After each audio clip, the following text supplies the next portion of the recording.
இப்பொழுது நம்ம cyber crime டிபார்ட்மெண்ட்ல இருந்து திரு சாகர் அவர்கள் வர முடியாத காரணத்தினால மகேஷ் அண்ட் பிரியா அவர்களை அன்புடன் மேடைக்கு அழைக்கின்றோம். Cyber crime head constable and constable, cyber crime economic offences, narcotic CEN police station, Samraj Nagar. மாணவர்களுக்கு ஒழுக்கம், கல்வி மற்றும் மாணவர்களிடம் கேள்வி கேட்டு அதை ஊக்கப்படுத்தும் விதமாக பதிலளித்த ஐயா அவர்களுக்கு நல் உரை ஆற்றியதற்கு நன்றி சார். இரண்டாவதாக திரு அனிதா கு கிருஷ்ணமூர்த்தி, திருப்பூர் தமிழ் இலக்கிய சங்க தலைவர் அவர்களை அன்புடன் வந்து அவர்களின் எண்ணங்களை தெரிவிக்க வேண்டுகிறேன். கல்லில் ஒலி எழுப்பி கடல் அலையில் நடமாடி மெல்லியலார் மெல்லிதழில் வித்தார நகையாகி புல்லாங்குழல் வழியே புகுந்து சுவையாகி நெல்லில் மணிபழுத்த நிலையில் பொருளாகி உட்பொருளும் வெளிப்பொருளும் உணர்த்தும் கலையான சொற்பொருளே, தாயே, தூய தமிழ் தவமே, அற்புதங்களான தமிழாக்கி படைக்க ஆளாக்கி விட்டவளே அனிதா கிருஷ்ணமூர்த்தி என்று சொல்லக்கூடிய திருப்பூர்காரன் உலகம் முழுக்க வாழ்ந்து கொண்டிருக்கிற மக்களுக்கு உள்ளாடைகளையும் மேலாடைகளையும் வழங்குகிற திருப்பூர் குமரனுடைய ஊரை சேர்ந்தவன், அவருடைய வம்சாவளியை சேர்ந்தவன். மைசூரிலே வருகை தந்து உங்களை எல்லாம் சந்திப்பதிலே மிகுந்த மகிழ்ச்சி அடைகிறேன். இந்த நிகழ்ச்சிக்கு நீங்கள் வர வேண்டும் என்று என்னை பணித்தவர் அருமைக்குரிய சகோதரர் பிரான்சிஸ் அவர்கள். ரகுபதி அவர்களோடு 2 முறை தொடர்பு கொண்டேன், இருந்தாலும் பேச முடியவில்லை. இருந்தாலும் அருமைக்குரிய சகோதரர் ரகுபதி அவர்களுக்கும் இந்த நிகழ்ச்சியிலே என்னை அழைத்து உங்களை எல்லாம் சந்திப்பதற்கான வாய்ப்பை நல்கிய பிரான்சிஸ் அவர்களுக்கும் முதல் கண் வணக்கத்தை தெரிவித்துக் கொள்ளுகிறேன். சென்னையில் தமிழர்களை அனைவரையும் ஒன்றிணைத்து தமிழர்களுக்குள் வணிகம் செய்து கொள்ள வேண்டும் என்கிற ஒரு சிந்தனை வெளிப்பாடாக ஒவ்வொரு வாரமும் சனிக்கிழமை என்று காலையில் சென்னையில் இருக்கக்கூடிய நட்சத்திர விடுதிகள் 22 விடுதிகளில் தமிழ் நண்பர்கள், தமிழ் வணிகர்கள் ஒன்று கூடி உட்கார்ந்து அவர்களுக்குள் வணிக பரிவர்த்தனை செய்து கொள்வார்கள். வணிகத்தை மேம்படுத்துவதன் மூலம் மாத்திரமே தமிழர்கள் மேலோங்க முடியும் என்கிற அந்த சிந்தனையின் வெளிப்பாடாக, அதன் அடிப்படையில் நான் மைசூர் செல்கிறேன் என்று சொன்னதும் சென்னையிலிருந்து மிக சிறந்த தொழிலதிபர்கள் நிறைய பேர் இங்கே வந்திருக்கிறார்கள் உங்களை எல்லாம் சந்திப்பதற்காக. அவர்களோடு நீங்கள் தொழில் உறவு கொள்கிற போது, அவர்களோடு நீங்கள் வணிக உறவு கொள்கிற போது உங்களுடைய வணிகத்தையும் மேம்படுத்தி கொள்ளலாம். தமிழராக இருக்கிற நீங்கள் செல்வந்தர்களாகவும் மாறலாம். அதன் மூலம் இந்த சமுதாயத்தில் மிக சிறந்தவர்களாக மாறலாம் என்பதற்காக அடையாளமாக சென்னையிலே இருந்து வந்திருக்கிற என்னுடைய நண்பர்கள் திரு சேர்மக்கனி, திரு ஸ்ரீதர், அதே போல தொழிலதிபர் சென்னையிலிருந்து வந்திருக்கிற திரு தரணி அவர்கள், அதே போல இங்கே ஸ்ரீரங்கப்பட்டணத்தில் இருக்கிற திப்பு சுல்தானுடைய அந்த மியூசியத்திற்கு பொறுப்பாளராக இருக்கிற ஆர்ச்சிக்கல் சர்வே ஆஃப் இந்தியாவுடைய பொறுப்பாளராக இருக்கிற அருமைக்குரிய சதீஷ்குமார் அவர்கள், இதுவரை தமிழ்ச்சங்க நிகழ்ச்சியிலெல்லாம் நான் கலந்ததில்லை, நானும் தமிழன் தான், 30 ஆண்டு காலமாக மைசூரில் இருக்கிறேன், ஸ்ரீரங்கப்பட்டணத்திலேயே வாழ்க்கை ஓட்டி கொண்டிருக்கிறேன், நானும் வந்து அவர்களை எல்லாம் சந்திக்க வேண்டும் என்று சொல்லி சகோதரர் சதீஷ்குமார் அவர்கள் வந்திருக்கிறார் ஸ்ரீரங்கப்பட்டணத்திலிருந்து. அதை போலவே ஊட்டியிலிருந்து ஒரு நண்பர் வந்திருக்கிறார். ஊட்டியிலே இருக்கிற நூலகத்தில் பொறுப்பேற்று இருந்த சகோதரர் பிரபு அவர்கள், அவருடைய துணைவியார், அவருடைய சகோதரி, அவருடைய அண்ணன் அனைவரும் இங்கே வந்திருக்கிறார்கள். அவர்களும் மைசூர் தமிழ்ச்சங்கத்திற்கு வருகை தந்து உங்களை எல்லாம் சந்திப்பதிலே பேருவகை கொள்ள இருக்கிறார்கள் என்பதை அடிப்படையாக சொல்லிக்கொள்ள விரும்புகிறேன். நண்பர்களே, நான் கொஞ்சம் வேகமாக பேசக்கூடியவன். ஏறத்தாழ 90 நூல்கள் எழுதியிருக்கிறேன். என்னுடைய YouTube channel name Anitha Krishnamurthy. அதற்குள் நீங்கள் நுழைந்தால் உங்களுக்கு என்னென்ன தேவையோ அத்தனை அறிவும் அதிலே கொட்டி கிடக்கும். நம்முடைய மாணவ செல்வங்கள் அதையெல்லாம் பார்க்கிற போது அவர்களுக்கான அறிவை அவர்கள் விசாலப்படுத்திக் கொள்வதற்கான வாய்ப்பு கிடைக்கும் என்பதை தொடக்கத்திலேயே சொல்லிக்கொள்ள விரும்புகிறேன். தொடக்கத்தில் இங்கே பாடுகிற போது மனோன்மணியம் சுந்தரனார் எழுதிய நீராறும் கடல் உடுத்த பாட்டான தமிழ்தாய் வாழ்த்தை பாடிவிட்டு அதற்கு பின்பு ஜெய் கர்நாடக மாதே என்று சொல்லக்கூடிய கன்னடத்திற்கான பாடலையும் நீங்கள் பாடினீர்கள். மிகவும் மகிழ்ச்சி அடைகிறேன். ஒரு மண்ணில் நாம் வசிக்கிற போது அந்த மண்ணின் மக்களோடு இணைந்து வாழ்ந்து சகோதரத்துவம் பேணுகிற ஒரே இனம் உலகத்திலேயே தமிழன் என்பதை நீங்கள் புரிந்து கொள்ளுங்கள். தமிழர்கள் எங்கே சென்றாலும் தங்களுடைய தகுதியை, மான உணர்ச்சியை விட்டு கொடுக்காமல் அனைவரோடும் இணைந்து வாழக்கூடியவர்கள் என்கிற அடிப்படையில் தான் தொடக்கத்தில் மனோன்மணியம் சுந்தரனாருடைய தமிழ் தாய் வாழ்த்து பாடி முடித்ததும் உங்களுடைய கன்னட மொழி வாழ்த்தை பாடினீர்கள். எனக்கு மிகுந்த மகிழ்ச்சியாக இருந்தது. சரி, மனோன்மணியம் சுந்தரனார் யார்? நீங்கள் சில அறிவு ரீதியான நாலேஜபிளான சில விஷயங்களையும் தெரிந்து கொள்ள வேண்டும் என்பதற்காக அதை நான் வெளிப்படுத்துகிறேன். சகோதரர் ராம்குமார் அவர்கள் கோயம்புத்தூரை சேர்ந்தவர். மிக அற்புதமாக மாணவர்கள் எப்படி இருக்க வேண்டும் என்பதையெல்லாம் விளக்கி சொன்னார். தெய்வத்தால் ஆகாதெனும் முயற்சிதன் மெய் வருத்த கூலி தரும் என்று சொன்ன அற்புதமான குரலையும் வெளிப்படுத்தினார். நீங்கள் எப்படித்தான் தெய்வத்தை கும்பிட்டு கொண்டே இருந்தாலும் உங்களால் தேர்விலே வெற்றி பெற முடியவில்லை என்று சொன்னால் உங்களுடைய முயற்சியின் மூலம் நீங்கள் வெற்றி பெறலாம் என்பதைத்தான் வள்ளுவர் அவர்கள் முயற்சி திருவனையாக்கும் என்று சொல்லுகிறார். முயற்சி ரொம்ப முக்கியம் என்பதை சொல்லுகிற அந்த வள்ளுவன் குரலை நம்முடைய சகோதரர் ராம்குமார் அவர்களுக்கு, நம்முடைய மாணவர்களுக்காக எடுத்து கூறினார். இதில் நீங்கள் தெரிந்து கொள்ள வேண்டிய செய்தி, இங்கே எனக்கு 2 விதமான பிரச்சனை இருக்கிறது. ஒன்று, மாணவ மாணவிகளுக்கும் சில செய்திகளை சொல்லியாக வேண்டும், குஷால் நகர் தமிழ் சங்கத்துக்காரர்களுக்கும் சில செய்திகளை சொல்லியாக வேண்டும். அப்படி ஒரு அடிப்படையில் தான் நான் விஷயங்களை எடுத்து 2 பேருக்குமாக கலந்து கொடுக்க விரும்புகிறேன். மனோன்மணியம் சுந்தரனார் அவர் வாழ்ந்த ஊர் ஆலப்புழை, திருவனந்தபுரம் பக்கத்தில் இருக்கிற ஆலப்புழை. மனோன்மணியம் சுந்தரனார் தமிழ்தாய் வாழ்த்தெழுதி கொடுத்தவருடைய சொந்த ஊர் நாகர்கோயில் பக்கம். ஆனால் அவங்க அப்பா ஆலப்புழையில் போய் செட்டில் ஆகி திருவனந்தபுரத்திலே இருக்கக்கூடிய மார்த்தாண்டவர்மாவுக்கு கணக்கு பிள்ளையாக இருந்தவர் அவங்க அப்பா. அப்போ நம்ம சுந்தரனார் தமிழின் மீது மிகுந்த ஆர்வம் ஏற்பட்டு அந்த தமிழ்தாய் வாழ்த்து பாடலை எழுதுகிறார். எழுதுவதற்கு முன்பு ஒரு சம்பவம் நடக்கிறது. என்னவென்று கேட்டால், நீங்கள் விவேகானந்தரை படித்திருப்பீர்கள். அதுவும் உங்கள் கர்நாடகா மாநிலத்தில் விவேகானந்தருக்கு மிக அதிகமான மரியாதை இருக்கிறது. விவேகானந்தர் பெயரில் ஏராளமான கல்விக்கூடங்கள் இருக்கின்றன. நிறைய பேர் விவேகானந்தரை பற்றி மிக அதிகமாக தெரிந்து கொள்பவர்களாக இருப்பார்கள். அந்த விவேகானந்தர் கன்னியாகுமரியிலே ஒரு பாறையின் மீது அமர்ந்து தியானம் செய்வதற்காக வருகிறார். அவர் தியானம் செய்ய வந்திருக்கிறார் என்பதை கேள்விப்பட்ட நம்முடைய மனோன்மணியம் சுந்தரனார் திருவனந்தபுரத்திலிருந்து கன்னியாகுமரிக்கு போகிறார். நீங்கள் அந்த பகுதிக்கெல்லாம் சென்றிருந்தால் உங்களுடைய நினைவலைகளை கடலின் அலைகள் போல உங்கள் சேமித்துக் கொள்ளுங்கள். அதற்காக நான் சொல்ல வருகிறேன். ஒப்போடு, ஐயா, நீங்க வந்திருக்கிறீங்க, எங்கிருந்து? வங்காளத்திலிருந்து வந்திருக்கிறீர்கள். தியானம் முடித்ததற்கு பின்பு எங்கள் வீட்டில் உங்களுக்கு ஒரு விருந்து ஏற்பாடு செய்திருக்கிறேன், எங்கள் வீட்டுக்கு நீங்கள் வர வேண்டும் என்று கேட்கிறார். சரி என்று ஒத்துக்கொள்கிறார் விவேகானந்தர். வீட்டுக்கு சென்றதும் தமிழனுடைய நடைமுறை வாழை இலையில் சாப்பாடு போடுவது தமிழனுடைய நடைமுறை. இன்னும் சொல்ல போனால் தமிழன் முதலில் உப்பு வைப்பான், அப்புறம் சர்க்கரை வைப்பான், அதற்கு பின்பு சாப்பாடு போடுவான், அப்புறம் சாம்பார் ஊற்றுவான், அப்புறம் ரசம் சாப்பிடுவோம், மோர் சாப்பிடுவோம். இப்படி அந்த வகைப்படுத்தி சாப்பிடுகிற சாப்பாட்டு பிரியர்கள் தான் தமிழர்கள், உங்களுக்கு தெரியும். விவேகானந்தர் வந்தவுடன் மனோன்மணியம் சுந்தரனார் இலை போடுகிறார். அவர்களுடைய குடும்பத்தினர் இலை போட்டு பரிமாற உட்காருகிறார்கள். விவேகானந்தர் அந்த சாப்பாட்டில் தன்னுடைய வலது கையை எடுத்து வைப்பதற்கு முன்பு சுந்தரனாரை பார்த்து கேட்கிறார், நான் சாப்பிடுகிறேன், வேண்டாம் என்று சொல்லவில்லை, ஆனால் நீங்கள் என்ன வர்ணம் என்று கேட்கிறார். வர்ணம் கேட்கிறாரா என்று வியந்து போன சுந்தரனார், என்ன நீங்க வர்ணமெல்லாம் கேட்குறீங்க, நீங்க பெரிய துறவின்னு நினைச்சுதான் உங்களை கூட்டிட்டு வந்தேன், வர்ணம் என்னன்னு கேட்குறீங்களே என்று கேட்க, இல்லை, உங்கள் வர்ணம் என்னவென்றால் சொல்லுங்கள், நான் சாப்பிடுகிறேன். அப்போ வர்ணம் என்னன்னு விவேகானந்தர் தெரிஞ்சுக்க விரும்புகிறார்னா, இந்த சாப்பாடு போடவர் பிராமணரா பிராமணர் அல்லாதவரா என்று தெரிந்து கொள்கிற முயற்சி விவேகானந்தருக்கு வருகிறது. அடிப்படையில் புரிந்து கொள்ளுங்கள், விவேகானந்தர் பிராமணர் அல்ல. ராமகிருஷ்ண பரமஹம்சர் பிராமணர், சாரதாதேவி அம்மையார் பிராமணர். ராமகிருஷ்ண பரமஹம்சருக்கு கிடைத்த அற்புதமான சீடனான விவேகானந்தர் காயஸ்தா என்று சொல்லக்கூடிய 2ஆம் நிலை ஜாதிக்காரர். அவர் கேட்கிறார், நீ சாப்பாடு போடுகிறாயா, நீ பிராமணனா இல்லையா என்று தெரிந்து கொள்ள விரும்புகிறேன் என்று சொல்ல, மேலும் கீழும் பார்த்துவிட்டு சுந்தரனார் சொன்னார், தமிழர்கள் வர்ணம் பார்ப்பதில்லை, தமிழர்கள் ஜாதி பார்ப்பதில்லை, நீங்கள் துறவி என்கிற காரணத்திற்காகத்தான் சாப்பாடு சாப்பிட கூப்பிட்டு வந்தேன், சாப்பிடுங்கள். நான் என்ன வர்ணம் என்று கேட்டால், நான் தமிழ் வர்ணம், நான் தமிழன், சாப்பிடுங்கள்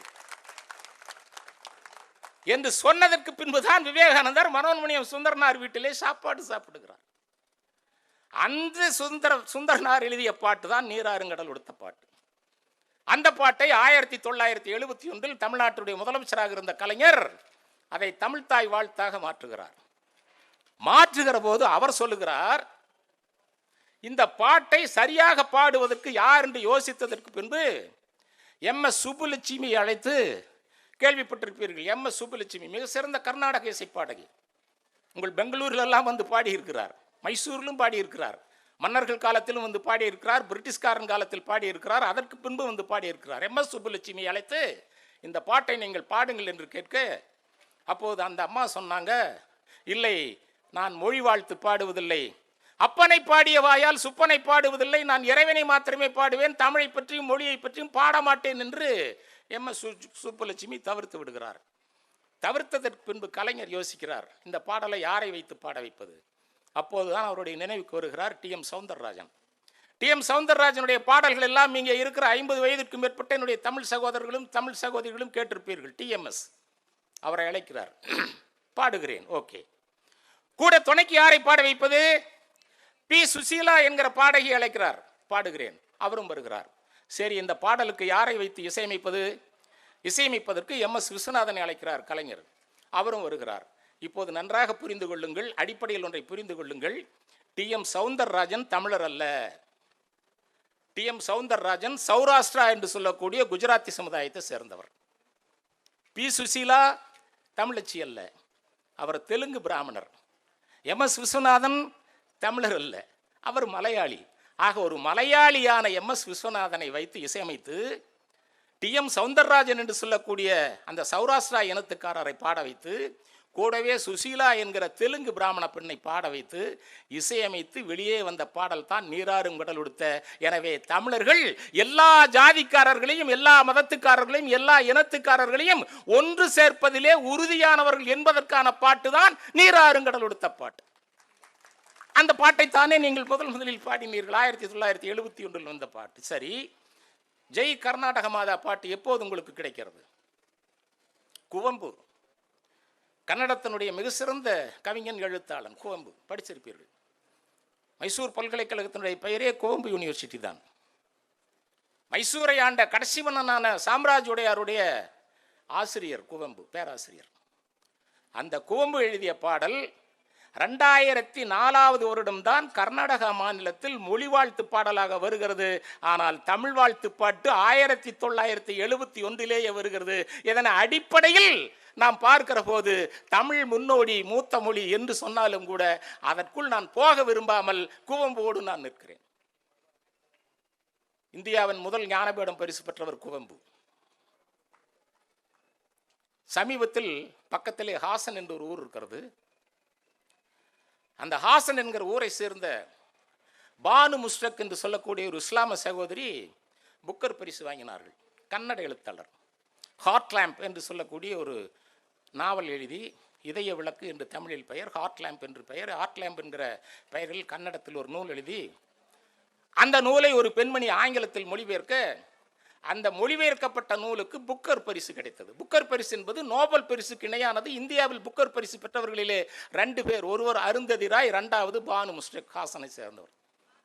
சமீபத்தில் ஒரு பிரச்சனை வந்ததல்லவா, தமிழ் என்று சொல்லக்கூடிய மொழியில் இருந்து தானே கன்னடம் வந்தது என்று பிரச்சனையாக, அது பிரச்சனையாகிவிட்டது. நான் மொழி பிரச்சனைக்குள் போகவில்லை. ஆனால் பானு முஸ்ரக் ஒரு இடத்திலே சொல்லுகிறார், அது டைம்ஸ் ஆஃப் இந்தியா இதழிலும் டெக்கான் கிரானிக்கல் இதழிலும் ஒரு கட்டுரையாகவே வெளிவந்தது. பானு முஸ்ரக் இடத்திலே போய் கேட்கிறார்கள், தமிழ் தான் மூத்த மொழி என்று தமிழர்கள் சொல்கிறார்களே, இதை பற்றி உங்கள் கருத்து என்ன என்று கேட்டபோது அந்த அம்மா ஆணி அடிச்ச மாதிரி ஒன்று சொல்லுச்சு. எனக்கு ரொம்ப பிடித்த செய்தி. அந்த அம்மா சொல்லுச்சு, தமிழ் மூத்த மொழி தான், ஒத்துக்கொள்ளுகிறேன்.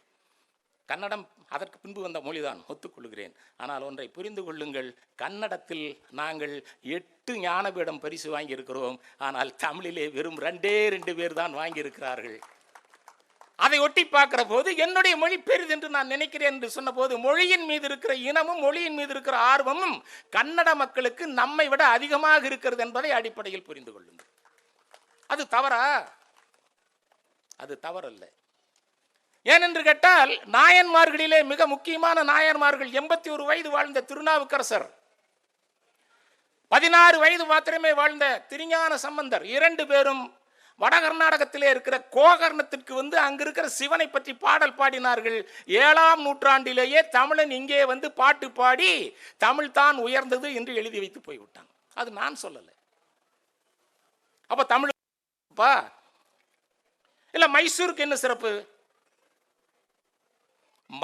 மையூரி கிளான் என்று சொல்லக்கூடிய ஒரு மன்னன் இங்கே ஆட்சி நடத்தி கொண்டிருந்தான். அவனுடைய பெயரில் இருந்தால் மைசூர் என்கிற நகரம் உருவாகிறது. அவனுக்கு ஒரு மகள், அவளுடைய பேர் வேண்மாள் என்று பெயர். அந்த வேண்மாள் என்கிற மகளை இந்த ஊரில் ஆட்சி நடத்தி கொண்டிருந்த மைசூர் கிளான் என்று சொல்லக்கூடிய அவனுடைய மகளை கட்டி கொண்டவன் தான் சேரன் செங்குட்டு. சேரன் செங்குட்டுவனுடைய தம்பி உங்களுக்கு தெரியும், இளங்கோவடிகள் சிலப்பதிகாரம் எழுதினார் என்று படித்திருப்பீர்கள். சேரன் செங்குட்டுவன் இலங்கைக்கு இங்கே இருந்து கேரளத்தில் இருந்து வடக்கே இருக்கிற இமயமலைக்கு சென்று இமயமலையில் இருந்து கல்லெடுத்து கொண்டு வந்து கனக விஜயன் என்று சொல்லக்கூடிய ஆரிய மன்னர்களின் தலையிலே கல் சுமக்க வைத்து கொண்டு வந்து கம்பம் என்று சொல்லக்கூடிய தமிழ்நாட்டின் தேனி மாவட்ட பகுதியிலிருந்து மேலே போய் குமுளி என்கிற பகுதியில் கண்ணகிக்கு சிலை எடுத்தான் சேரன் செங்குட்டுவன் என்று படிக்கிறீர்கள்வா? அந்த சேரன் செங்குட்டுவனுடைய மனைவி வேண்மாள். அந்த வேண்மாளுடைய அப்பா மைசூரை ஆட்சி நடத்தி கொண்டிருந்த அரசன். எத்தனை பேர் புரிந்து வைத்திருப்பீர்கள்? எத்தனை பேர் தெரிந்து வைத்திருப்பீர்கள் இந்த செய்தியை? நீங்கள் மைசூரில் வாழ்ந்து கொண்டிருக்கிற காரணத்தினால் இந்த செய்தியை உங்களுக்கு சொல்லுகிறேன். சரி, அந்த காலத்தில் யானைப்படை இருந்ததில்லை, சேரர்களிடத்தில் யானைப்படை இருந்ததில்லை. அந்த யானைப்படையை யார் கொடுத்தார்கள்? பக்கத்திலே இருக்கிற குஷால் நகருக்கு பெயர் பூலியூர் நாடு என்று பெயர். அங்குதான் யானையை பராமரிப்பார்கள். இன்றைக்கும் குஷால் நகரில் யானையை பராமரிப்பதற்கான விஷயங்கள் இருக்கின்றன. அந்த யானைகள் தான் பராமரிக்கப்பட்டு பயிற்சி கொடுக்கப்பட்டு மைசூரிலே நடக்கிற தசரா விழாவிற்கு அழைத்து வரப்படுகிற யானைகள் குஷால் நகரிலிருந்து வருகிற யானைகள். குஷால் நகரின் பழைய பெயர் பூழியூர். பூழியூரை ஆண்டவர்கள் தமிழர்கள். அவர்கள் தான் சேரன் செங்குட்டுவனுக்கு யானைகளை கொடுத்தார்கள். அந்த குஷால் நகரிலிருந்தும் தமிழ் சகோதரர்கள் வந்திருக்கிறீர்கள் என்று பிரான்சிஸ் சொன்ன காரணத்தினால் அது எனக்கு வந்ததால் உங்களிடத்தில் அந்த விஷயத்தை சொல்லுகிறேன். அப்ப எங்கே சுற்றினாலும் தமிழனுக்கு என்று ஒரு சிறப்பு இருக்கிறது அல்லவா? தமிழன் யாரையுமே இழிவுபடுத்த மாட்டான். அது ரொம்ப முக்கியமான விஷயம். நம்முடைய ராம்குமார் ஐயா பேசுகிற போது கல்வியின் மூலம் மேலே வருவதற்கு பல விஷயங்களை சொன்னார். ஒரு சகோதரி எந்திரிச்சு டாக்டர் படிக்கலாமா, இன்னொரு தம்பி எந்திரிச்சு என்ஜினியரிங் படிக்கலாமா, ரெண்டையும் தூக்கிறீங்க. நான் சொல்லுகிறேன், உங்களுடைய குறி IAS ஆக இருக்க வேண்டும், உங்களுடைய குறி IPS ஆக இருக்க வேண்டும், உங்களுடைய குறி IRS ஆக இருக்க வேண்டும், உங்களின் குறி IFS ஆக இருக்க வேண்டும். நீங்கள் கலெக்டருக்கு படித்து கலெக்டர் ஆனால் மைசூரிலே கலெக்டர் என்று சொன்னால் இந்த மாவட்டம் உங்களுடைய பொறுப்புக்கு வந்து சேரும். இங்கே இருக்கிற ஒரு தமிழ் சகோதரி IPS படித்து விட்டு பெரிய போலீஸ் அதிகாரி ஆனால் சாலையிலே நின்று கொண்டு மிகப்பெரிய கோடீஸ்வரன் ஆடி காரில் வந்தால் ஸ்டாப் என்று சொன்னால் நிற்க வேண்டும். அதுதான் அதிகார பதவி. அந்த அதிகார பதவியை நோக்கி செல்ல வேண்டுமானால் என்னுடைய மாணவர்களும் என்னுடைய மாணவிகளும் என்னுடைய தங்கைகளும் தம்பிகளும் IAS IPSக்கு குறி வையுங்கள். போதும், டாக்டருக்கு போதும். டாக்டர் ஏராளமாக இருக்காங்க, என்ஜினியரு ஏராளமாக இருக்கிறாங்க, போதும்.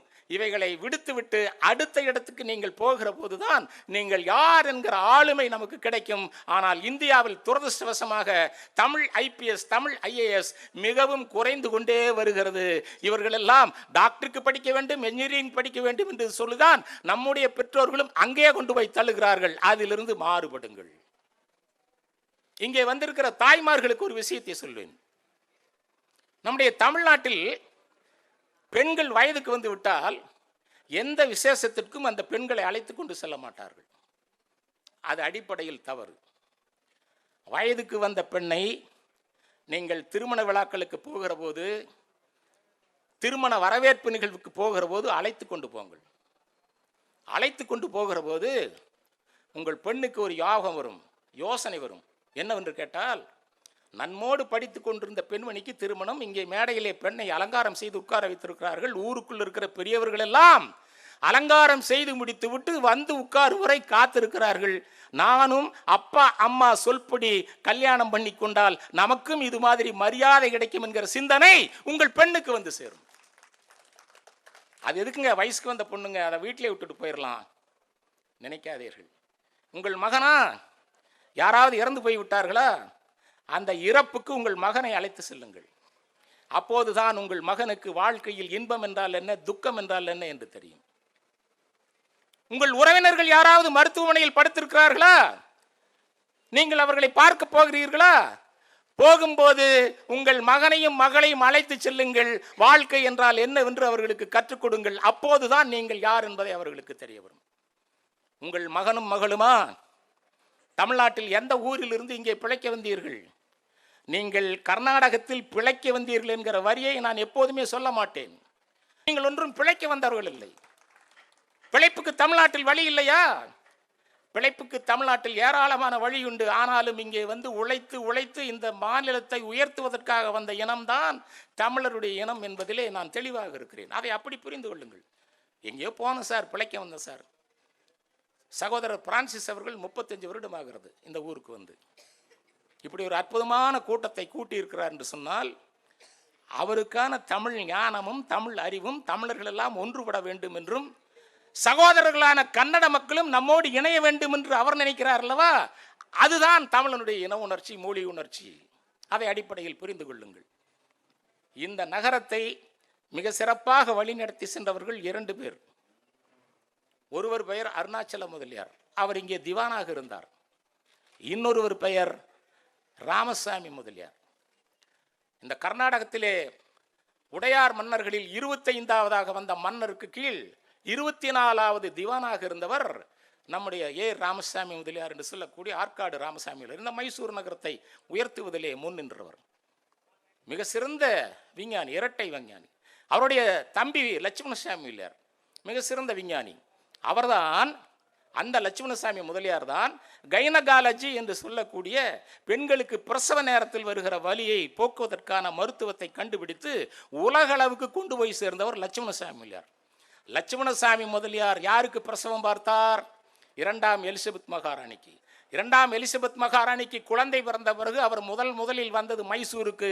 மைசூரில் ஜெயசாமதனர் உடையாரோடு மைசூர் நகரம் முழுக்க தேர் சக்கரத்திலே சென்றவர் எலிசபெத். அந்த எலிசபெத்துக்கு பிரசவம் பார்த்தவர் லட்சுமணசாமி முதலியார். லட்சுமணசாமி முதலியார் அண்ணன் ராமசாமி முதலியார் அவர்தான் உங்கள் ஊரில் திவானாக இருந்தார் என்பதை அடிப்படையில் புரிந்து கொள்ளுங்கள். சரி சார், இதோட விட்டுறீங்களா? மேலே மடிக்கிரின்னு ஒரு ஊர் இருக்கு. அந்த மடிக்கிரிங்கிற ஊர்ல மிக சிறந்த ஆணையாளராக இருந்தவர் சிடி முதலியார் என்று சொல்லக்கூடியவர். நான் முதலியார் என்கிற பின்னொட்டை சொல்வதற்கு என்னை மன்னிக்கவும், அப்படித்தான் வரலாறு இருக்கிறது. எனவே தான் பின்னொட்டை நான் சொல்லி விடுகிறேன். குடகு என்று சொல்லக்கூடிய அந்த பகுதி தமிழ்நாட்டின் பகுதி. நம்முடைய இலக்கியங்கள் எதை நீங்கள் படித்தாலும் தலைக்காவேரி நமக்கானது என்று தான் இருக்கும். தலைக்காவேரிக்கு பேர் என்ன சொல்றான்? அந்த மலைக்கு பேர் பிரம்மகிரிங்கிறான். அந்த பிரம்மகிரி என்று சொல்லக்கூடிய மலை 4812 அடி உயரத்திலே இருக்கிறது என்று சொல்லுகிறான். அங்கே அகத்தியன் வந்து தவம் செய்தான் என்கிறான். அகத்தியன் இங்கதானா வந்தான்னு கேட்டா குற்றாலத்துக்கு பக்கத்தில் இருக்கிற அங்கேயும் உட்கார்ந்து இருந்தான் அகத்தியன்கிறான். அகத்தியனை பத்தி நிறைய சொல்றான். அவன் அகத்தியன் இங்க வந்து உட்கார்ந்து தியானம் பண்றான். தியானம் பண்ணிட்டு இருக்கிற போது அந்த அகத்தியனுக்கு பக்கத்துல ஒரு கூஜாவில் தண்ணி வச்சிருக்கிறான். மேல இந்திரன் பார்க்கிறான். ஒரு காகத்தை அனுப்பி அந்த கூஜாவை தட்டி விடுறாங்கிறான். அந்த காகம் நேராக வந்து இவன் தியானத்தில் இருக்கிற போது அந்த கூஜாவை தட்டி விட அந்த கூஜாவில் இருக்கிற தண்ணி கீழே போகிறது. கீழே போனதும் என்னடா தண்ணி கீழே போகுதே என்று பார்க்கிறான். ஏனென்று கேட்டால் அகத்தியன் தன்னுடைய மனைவியை தண்ணீர் வடிவத்தில் கூஜாவுக்குள் அடக்கி வைத்திருந்தான் என்று புராண செய்தி. அந்த கூஜா கீழே விழுகிறது. அதுதான் காவேரி நதியாக பிரவாகம் எடுத்து ஓடுகிறது என்று சொல்லி அந்த அகத்தியனாக அந்த காகமாக வருகிறவன் வேறு யாரும் அல்ல, அவன்தான் கணபதி, அவன்தான் விநாயகன். தமிழ்நாட்டில் மாத்திரம் அவனை பிள்ளையார் என்று சொல்லுவோம். தமிழ்நாட்டிலே இருக்கிற பிள்ளையாருக்கு மனைவி கிடையாது. ஆனால் பம்பாய்க்கு போனால் பிள்ளையாருக்கு 2 மனைவி, சித்தி புத்தி என்று 2 மனைவி என்று எழுதி வைத்திருக்கிறார்கள். இதெல்லாம் தொன்ம செய்திகள். இதையும் நீங்கள் தெரிந்து கொள்ள வேண்டும் என்பதற்காக சொல்லுகிறேன். உடனே விநாயகர் எழுந்து நிற்க அவனுடைய தலையில் 3 கொட்டு வைக்கிறார். அதனால் தான் இன்றைக்கும் விநாயகரை பார்த்தவுடனும் எல்லோரும் தோப்பு கர்ணம் போட்டு உட்கார வேண்டும் என்று எழுதி வைத்தான். இன்று வரை நாம் அதை செய்து கொண்டிருக்கிறோம். ஏன் தோப்பு கர்ணம் போடுறோம்? பையன் தோப்பு கர்ணம் போடுறானா இல்லையா? என்னுடைய தந்தையார், நான் தமிழில் இவ்வளவு சிறப்பாக வந்ததற்கு காரணம் என்னுடைய தந்தையார். தமிழில் ஒரு பிழை செய்தால் 10 தோப்பு கர்ணம் அவர் முன்னால் போட வேண்டும். தோப்பு கர்ணம் போடுகிற போது காதின் நரம்புகள் நன்றாக இருக்கும், மூளை நன்றாக செயல்படும், உடம்பு நன்றாக செயல்படும். எனவே தான் நம்முடைய மாணவர்களும் மாணவிகளும் வீட்டில் காலை நேரத்தில் அப்பா அம்மா முன்பு 2 பேரும் 2 முறை 5 முறை தோப்பு கர்ணம் போட்டு விட்டு பள்ளிக்கு சென்றால் அவர்களுக்கு அன்றைக்கு நன்றாக ஞாபக சக்தி இருக்கும் என்பது தமிழ். குழந்தைங்க அதை செய்யணும். அப்பா அம்மா படிச்சுட்டு பரீட்சை எழுத போற அன்னைக்கு அப்பா அம்மாவை மாத்திரம் வணங்கி விட்டு சென்று பாருங்கள், நிறைய மதிப்பெண்கள் மாணவ மாணவிகளுக்கு கிடைக்கும். அடிப்படையில் புரிஞ்சுக்கங்க. இந்த உலகத்திலே நீங்கள் வருவதற்கு காரணமாக இருந்தவர்கள் உங்களுடைய அப்பாவும் அம்மாவும். நாம் என்ன பண்றோம்? நம்ம அப்பாவை டாடிங்கிறோம், அம்மாவை மம்மிங்கிறோம். தமிழர்கள் இப்படி சொல்லலாமா? தமிழர்கள் இப்படி சொல்லலாமா? மம்மி என்று சொன்னால் எகிப்து நாட்டில் பிரமிடுகளின் அடியில் இருக்கிற இளவரசியின் பிணத்திற்கு பெயர் மம்மி.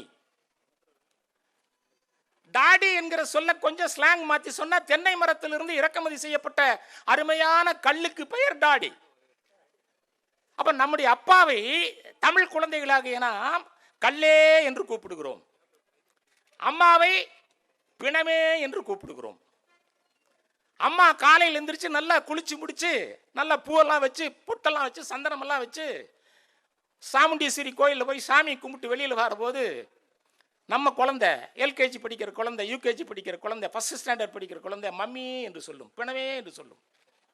இந்த தமிழச்சி அழகாய் இருக்கிறதை பார்த்த அந்த சாமுண்டீஸ்வரி அந்த கோயிலிருந்து வெளியே வந்து, என்னை விட அழகாக இந்த மைசூரில் ஒரு தமிழச்சி இருக்கிறாள், 66,624 தமிழர்கள் மைசூரில் வாழ்கிறார்கள். 2011 சென்சஸ் படி 2025 கணக்கு போட்டால் ஏறத்தாழ 1,00,000 தமிழர்கள் மைசூரில் இருப்பீர்கள். இங்கே இருக்கிற மக்கள் தொகையில் 6% தமிழர்கள், அதிலே பாதி தமிழச்சிகள். இப்படி ஒரு அழகான பெண்ணா என்னை வந்து வணங்கி விட்டு போகிறது என்று சாமுண்டீஸ்வரி இந்த அம்மாவுக்கு வந்து ஒரு வணக்கம் போட்டுட்டு உள்ள போய் திரும்ப சிலையா உட்காரும். அந்த அம்மாவை பார்த்து நம்முடைய குழந்தை பிணமே என்று சொல்லும். அம்மா பிணமா சொல்லலாமா? நான் மீண்டும் சொல்லுகிறேன், என்னுடைய தமிழ் குழந்தை எல்லா மொழியும் படிக்க வேண்டும். போர்ச்சுகீஸையும் படிக்க வேண்டும், டச்சு படிக்க வேண்டும், சீனா படிக்க வேண்டும், ஆங்கிலம் படிக்க வேண்டும், கன்னடம், தெலுங்கு, மலையாளம், மராத்தி, எத்தனை மொழி இருக்கோ அத்தனையும் படிக்கணும். ஆனா வீட்டுக்கு வந்தா அம்மாவை அம்மான்னு கூப்பிடணும், வீட்டுக்கு வந்தா அப்பாவை அப்பான்னு கூப்பிடணும். அப்பாவை நீ டாடின்னு கூப்பிட கூப்பிட எங்க மாநிலத்தில் டாஸ்மாக் கடை அதிகம். இங்கே தான் பார், வீதிக்கு வீதி பார் இருக்கு. எங்கள் மாநிலத்தில் திரும்ப டாஸ்மாக் தான். நீ அப்பாவை டாடி என்று சொன்னால் அவர் கல் ஞாபகத்தில், தமிழ்நாட்டில் கல் கிட கிடையாது, நேராக போய் டாஸ்மாக்லேயே படுத்து தூங்கிடுறான். அப்போ அப்படி அப்பாவை கூப்பிடலாமா? அம்மா என்று சொல்லுங்கள் 2 உதடுகளும் மட்டும், அப்பா என்று சொல்லுங்கள் 2 உதடுகளும் மட்டும். டாடி உதடு ஒட்டவே விட்டாது, மம்மி ஒட்டி பிரியும். எனவே எந்த மொழி சிறந்த மொழி? நம்முடைய மொழி தான் சிறந்த மொழி. புரியுதா உங்களுக்கு? தமிழில் உயிரெழுத்து, மெய்யெழுத்து, உயிர்மெய் எழுத்து என்று இலக்கணத்தில் 3 இருக்கிறது. உயிரெழுத்து எது? ஆ.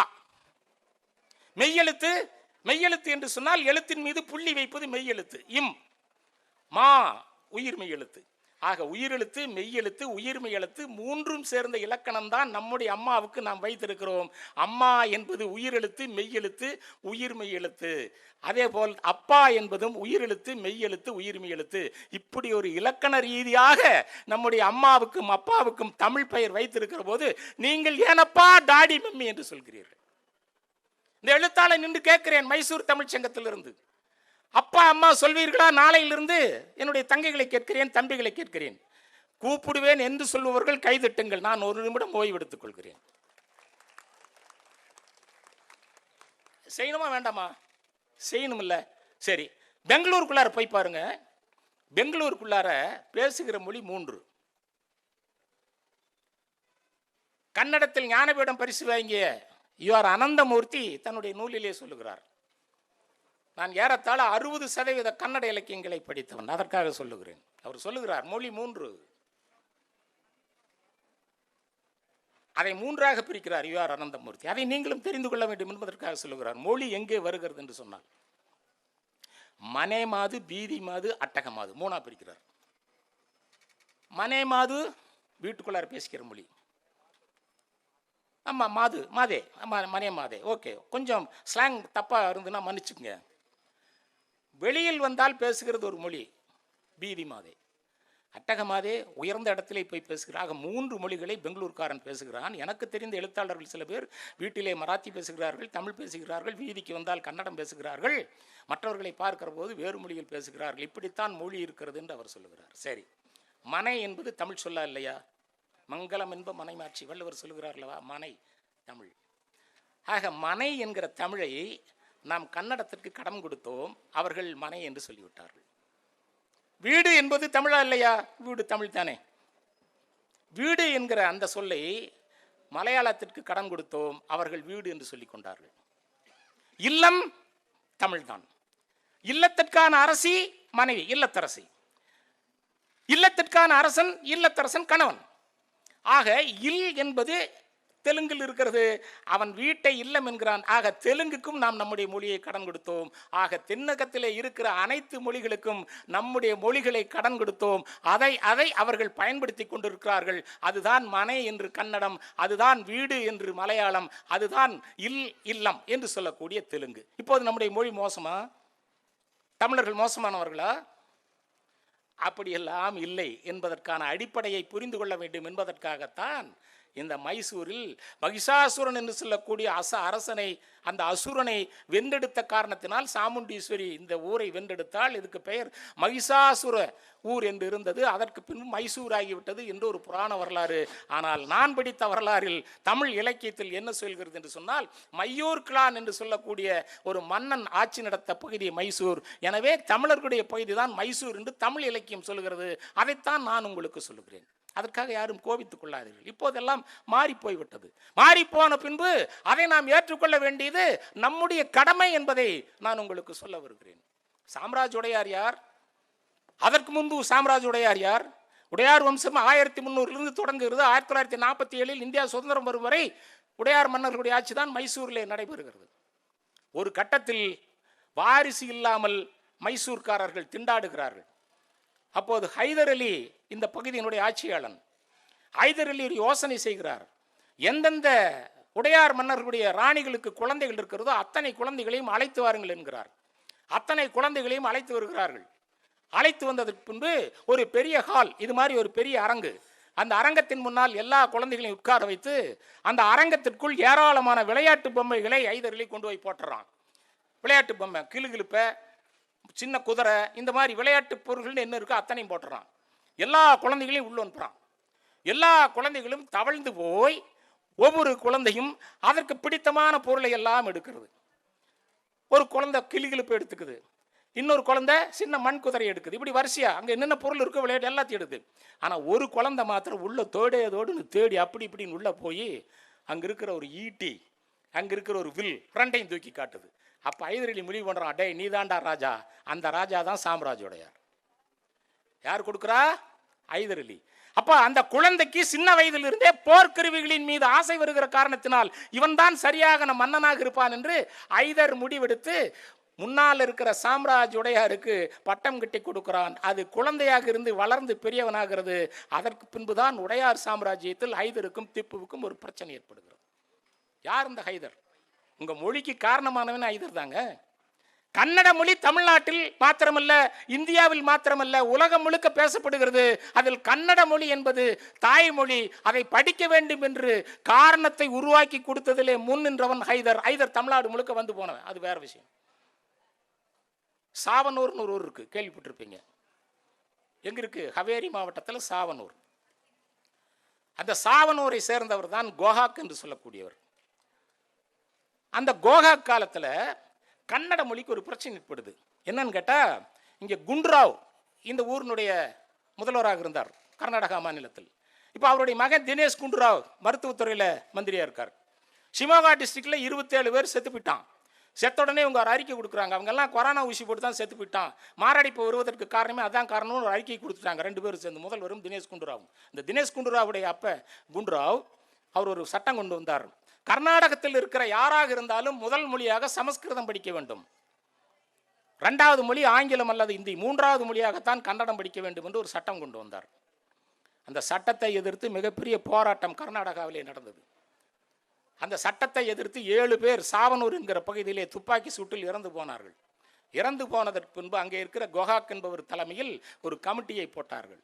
கொகாக் என்கிறவர் தலைமையில் கமிட்டியை போட்டபோது உங்கள் பகுதியை சேர்ந்த தேவராஜர்ஸ் முதல்வராக வந்து சேர்ந்தார். முதல்வராக வந்து சேர்ந்த தேவராஜர்ஸ் வேறு யாருமல்ல, இங்கே கர்நாடகத்தில் தமிழர்களுக்கு மிகப்பெரிய தலைவனாக இருந்த ஏபி சண்முக சுந்தரம் ஐயாவுடைய மிக நெருங்கிய நண்பர்.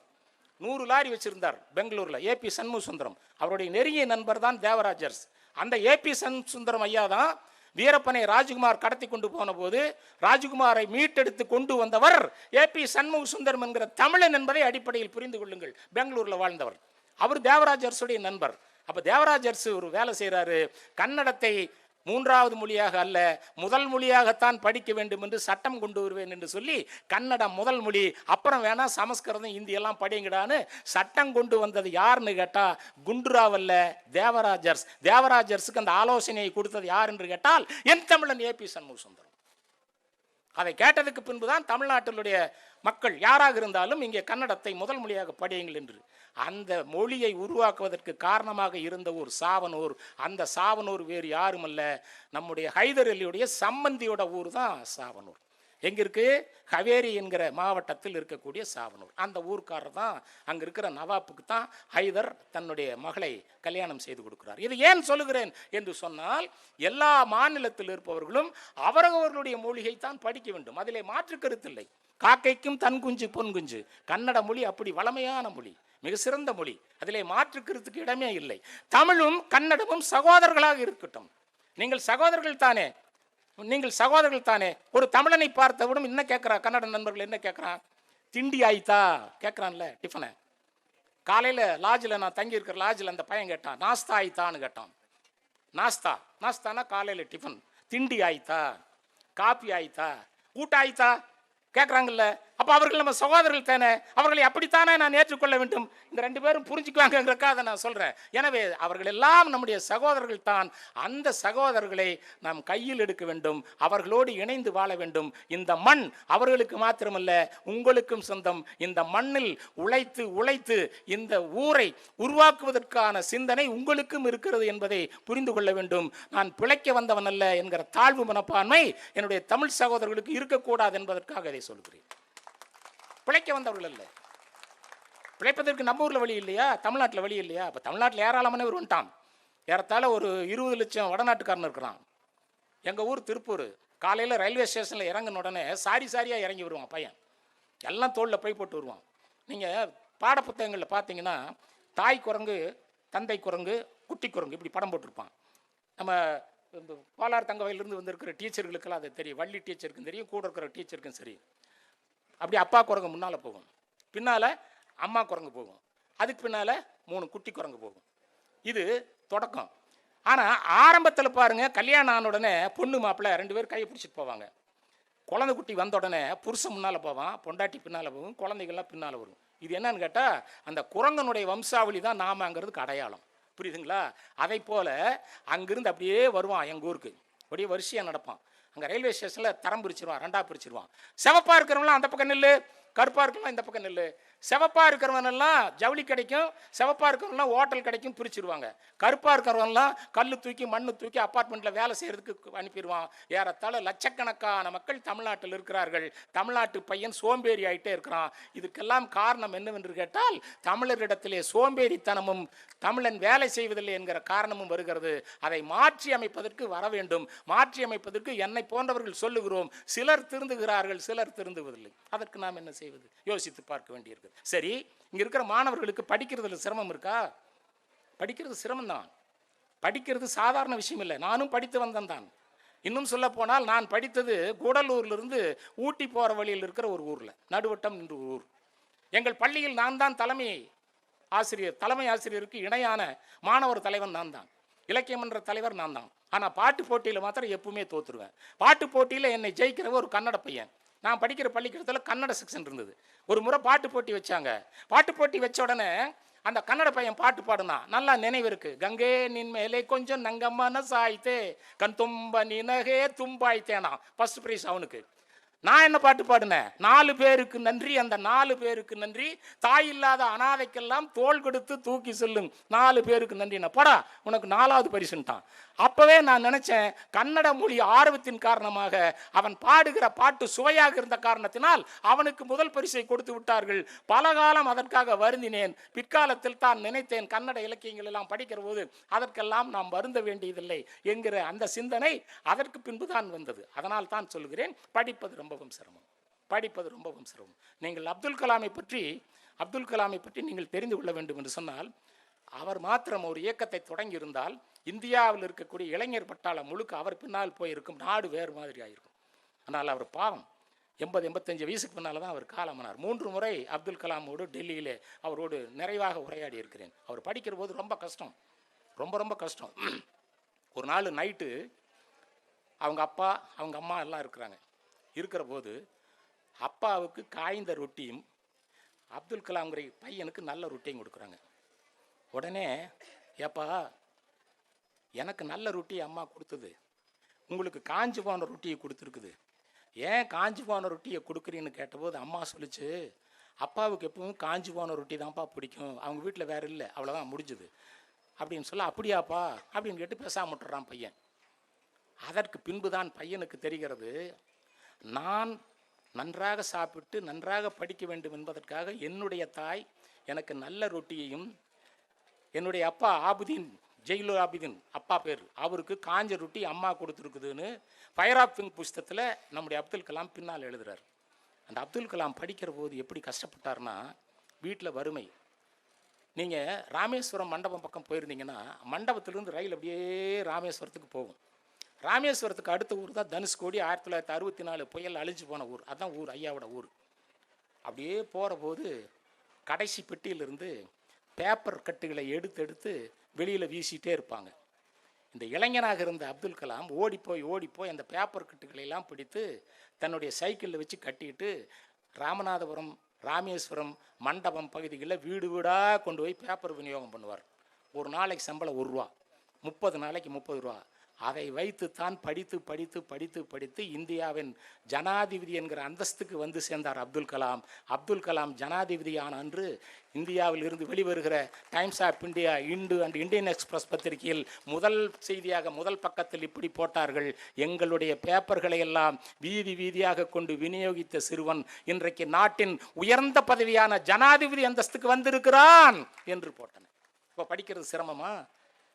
அவருடைய தன்னம்பிக்கையை படித்து நம்முடைய மாணவர்களும் மாணவிகளும் வெற்றி பெற வேண்டும் என்பதற்காக நான் ஜனாதிபதி அப்துல் கலாம் அவர்களை உதாரணம் காட்டினேன்.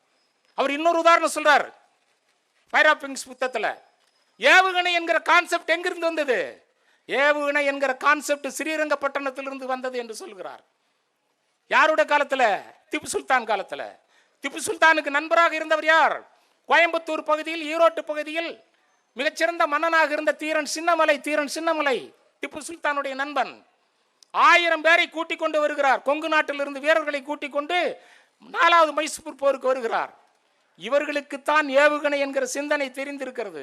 இந்த ஏவுகணை என்கிற சிந்தனையை தெரிந்து வைத்திருந்த காரணத்தினால் தான் மைசூரினுடைய திப்பு தான் உலகத்தின் முதல் ஏவுகணை நாயகன் என்று ஃபயர் ஆஃப் பிங்க்ஸ் புத்தகத்தில் அப்துல் கலாம் எழுதி உலகம் முழுக்க கொண்டு போய் சேர்த்தார். அந்த பெருமைக்குரிய மைசூருக்கு பக்கத்தில் இருக்கிற ஸ்ரீரங்கப்பட்டணம் தான் நம்முடைய திப்புவுடைய சாம்ராஜ்யம். அவரை பற்றியும் நான் நூல் எழுதியிருக்கிறேன், அதற்காக சொல்லுகிறேன். இதையெல்லாம் அவர் சொல்லுகிறார். இன்னொரு சிறுவன் பாருங்க, டெய்லி ஒரு குதிரை வண்டியில் தான் பள்ளிக்கூடம் போவான். பள்ளிக்கூடம் போயிட்டு திரும்பி வருவான். பள்ளிக்கூடத்தில் வாத்தியார் கேட்குறார், எதிர்காலத்தில் நீ என்னவாக விரும்புகிற? அதுக்கு அந்த பையன் சொல்லுவான், நான் மிக சிறந்த குதிரை வண்டிக்காரனாக வர விரும்புகிறேன். ஏனென்று கேட்டால் நான் தினமும் குதிரை வண்டியில் தான் வர்றேன், அவர் தான் கொண்டு வந்து என்னை பள்ளிக்கூடத்தில் விடுறார், எனவே நான் மிகச்சிறந்த குதிரை வண்டி ஓட்டுகிறவனாக மாற வேண்டும் என்று வாத்தியார்கிட்ட சொல்கிறார். நேராக வீட்டுக்கு வர்றார். அம்மா கிட்ட அம்மா கேட்குது, ஏப்பா வாத்தியார்கிட்ட என்ன சொன்னேன்? நான் மிக சிறந்த குதிரை வண்டி வீரனாக வரணும்னு நான் விரும்பினேன். ஏய் அப்படி நீ சொல்லாதப்பா, மகாபாரதத்தில் எப்படி கண்ணன் ரதம் ஓட்ட பின்னால் அர்ஜுனன் உட்கார்ந்து கொண்டு கேட்டுக்கொண்டே இருந்தபோது பகவத்கீதை உருவானதல்லவா, அதை போல அந்த மாதிரி ஒரு வண்டி ஓட்டுகிறவனாக, அந்த மாதிரி ஒரு தேர் ஓட்டுகிறவனாக மாற வேண்டும் என்று நீ முயற்சி செய் என்று சொல்லி அவனுடைய தாய் அவனை செப்பனிட்டு பெருசாக்குகிறாள். அவன் வேறு யாரும் அல்ல, அவன்தான் விவேகானந்தன். இடத்திலும் காதல் இருக்குல்ல, காதல் இருக்கிறது. காதலை எங்களை போன்ற கவிஞர்கள் எழுதுகிற கவிதைக்கும் காதலை இலக்கியத்திற்கும் விட்டு விடுங்கள்.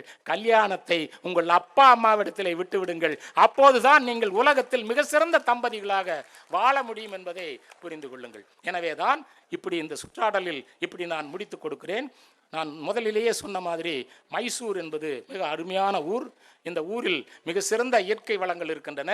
நம்முடைய பிரான்சிஸ் அவர்களோடு பேசுகிற போது சொன்னார், ஆரம்பத்திலெல்லாம் இந்த ரிட்டையர்டு பர்சன் எல்லாம் அவங்களுக்கு ரொம்ப பிடித்தமான நகரம் என்று சொல்லி பெங்களூரை தேர்ந்தெடுப்பார்கள். ஆனால் இப்போது அதையெல்லாம் விட்டுவிட்டு அவர்கள் இப்போது மைசூரைத்தான் தேர்ந்தெடுக்கிறார்கள் என்று சொன்னார்.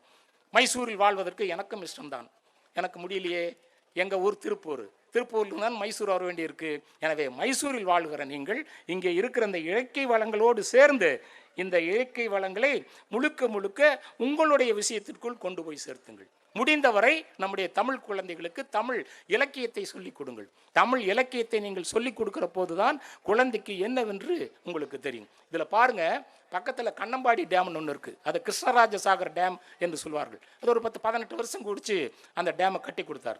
கட்டி கொடுத்தவர் யாரு? விஸ்வேஸ்வரையா என்று சொல்லக்கூடிய ஒரு தெலுங்கு பணவர், தெலுங்கு பிராமண சமுதாயத்தை சேர்ந்தவர். மோட்சகுண்டம் என்று ஆந்திரா பக்கத்தில் ஒரு கிராமம், அந்த ஊர்ல இருந்து இங்கே வந்து அதை பண்ணி கொடுத்தவர். அவர் எவ்வளவு நேர்மையானவருங்கிறதுக்கு ஒரு சின்ன உதாரணம் கன்னடத்தில் இருந்தால் கூட தெரிஞ்சுக்கங்க.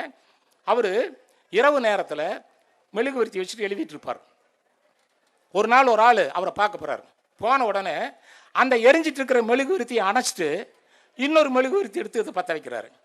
உடனே இவன் கேட்குறான், ஏங்க அதான் மெழுகுவர்த்தி எரிஞ்சிட்டு இருக்குதுல்ல என்று சொன்ன. அவர் சொன்னாராமா, இல்லைப்பா, அது அரசாங்க வேலைகள் செய்வதற்காக அரசாங்கத்தால் கொடுக்கப்பட்ட மெழுகுவர்த்தி. எனவே அப்போ அவர் சொன்னாராம், இந்த பார்ப்பா, அரசாங்க உத்தியோகம் பார்க்கிற போது இந்த மெழுகுவர்த்திகளை ஏற்றி வைத்துத்தான் வேலை செய்வேன். இப்போ நீ வந்திருக்கிற, நானும் நீயும் பேசுறது பர்சனல். இந்த பர்சனலாக பேசுறதுக்கு அரசாங்க மெழுகுவர்த்தியை பயன்படுத்தக்கூடாது. எனவே தான் அதை ஆஃப் பண்ணிட்டு என்னுடைய சொந்த மெழுகுவர்த்தி எடுத்து பற்ற வச்சிருக்கிறேன். இப்போ 2 பேர் பேசலான்னாராம். அப்படி ஒரு நேர்மையாளன் தான் விஸ்வேஸ்வரையா இங்கே இருக்கிற கேஆர்எஸ் அணையை கட்டி கொடுத்தவர். கேஆர்எஸ் அந்த அணையை பார்க்கிற போதெல்லாம் எங்களுக்கு தமிழில் சிஐடி படம் ஒன்று வந்தது. சிஐடி சங்கர்னு ஒரு படம் வந்தது. அதில் பிருந்தாவனத்தில் பூவெடுத்து இளம் பெண்ணே உனக்கு சூடட்டுமா, சலசல நீரை அள்ளி எடுத்து சந்தனம் குலைத்து பூசட்டுமான்னு ஒரு வரி வரும். அது இந்த கேஆர்எஸ் டேமில் எடுத்த பாட்டு. ஜெய்சங்கரும் அப்போதைய சகுந்தலான்னு ஒரு நடிகன். அதை பார்க்குற போதெல்லாம் இந்த கேஆர்எஸ் டேம் ஞாபகத்துக்கு வரும். இப்போது எனக்கு ஞாபகம் வருவது, இங்கே இருக்கிற மலர்ந்த புன்னகை பூக்கக்கூடிய என்னுடைய சகோதரர்கள், என்னுடைய சகோதரிகள், என்னுடைய அன்பான மகள்கள், என்னுடைய அன்பான மகன்களை பார்க்கிற போது எனக்கு மிகுந்த மகிழ்ச்சியாக இருக்கிறது. எனவே என்னுடைய மாணவர்களுக்கும் மாணவிகளுக்கும் நான் இப்படி சொல்லி முடிக்கிறேன். நீங்கள் மருத்துவம் படியுங்கள், கிடைக்கிறதை படியுங்கள். நீங்கள் பொறியியல் படிக்கணுமா படியுங்கள், வேண்டாம் என்று சொல்லவில்லை. ஆனால் உங்கள் குறி ஐஏஎஸ் ஐபிஎஸ் என்கிற குறியாக இருக்கட்டும். பெற்றோர்கள் அவர்களை அந்த வழியில் நடத்தி செல்லுங்கள். இந்த தமிழ்ச்சங்கத்தில் பேசிவிட்டு போன ஒரு மனிதன் சொன்னான், நான் இப்போது ஐஏஎஸ் ஆகி இருக்கிறேன். இங்கே வந்து மனிதன் பேசிவிட்டு போனான், நான் ஐபிஎஸ் ஆகி இருக்கிறேன் என்று சொல்லி இந்தியாவின் ஏதாவது ஒரு மூலையில் நீங்கள் பணியாற்றுகிற போது அந்த ஊருக்கு நான் வந்தால் நீங்கள் எனக்கு வணக்கம் செலுத்த வேண்டாம், நான் உங்களுக்கு வணக்கம் செலுத்துவேன் என்று சொல்லி என்னுடைய உரையை நிறைவு செய்கிறேன். நன்றி, வணக்கம்.